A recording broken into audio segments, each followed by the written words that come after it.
It happened in Iconium that they entered together into the synagogue of the Jews, and so spoke that a great multitude both of Jews and of Greeks believed. But the disobedient Jews stirred up and embittered the souls of the Gentiles against the brothers. Therefore they stayed there a long time, speaking boldly in the Lord, who testified to the word of his grace, granting signs and wonders to be done by their hands. But the multitude of the city was divided. Part sided with the Jews, and part with the apostles. When some of both the Gentiles and the Jews with their rulers made a violent attempt to insult them and to stone them, they became aware of it, and fled to the cities of Lycaonia, Lystra, Derbe, and the surrounding region. There they preached the gospel. At Lystra, a certain man sat impotent in his feet, a cripple from his mother's womb, who never had walked. He was listening to Paul speaking, who, fastening eyes on him and seeing that he had faith to be made whole, said with a loud voice, "Stand upright on your feet." He leaped up and walked.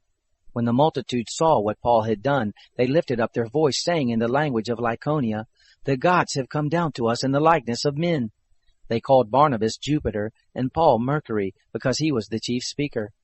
The priest of Jupiter, whose temple was in front of their city, brought oxen and garlands to the gate, and would have made a sacrifice with the multitudes. But when the apostles Barnabas and Paul heard of it, they tore their clothes and sprang into the multitude, crying out, "Men, why are you doing these things?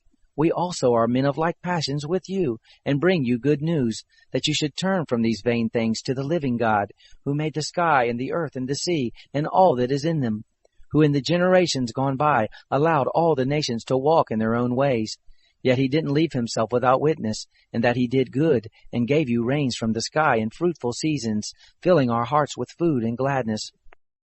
Even saying these things, they hardly stopped the multitudes from making a sacrifice to them.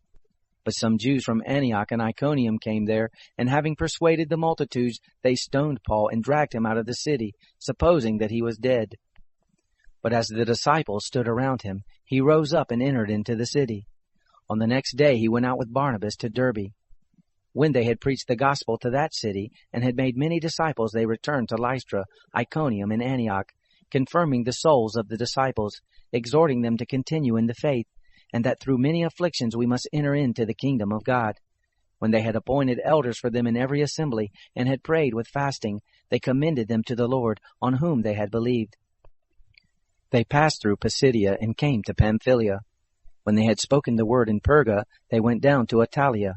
From there they sailed to Antioch, from where they had been committed to the grace of God for the work which they had fulfilled.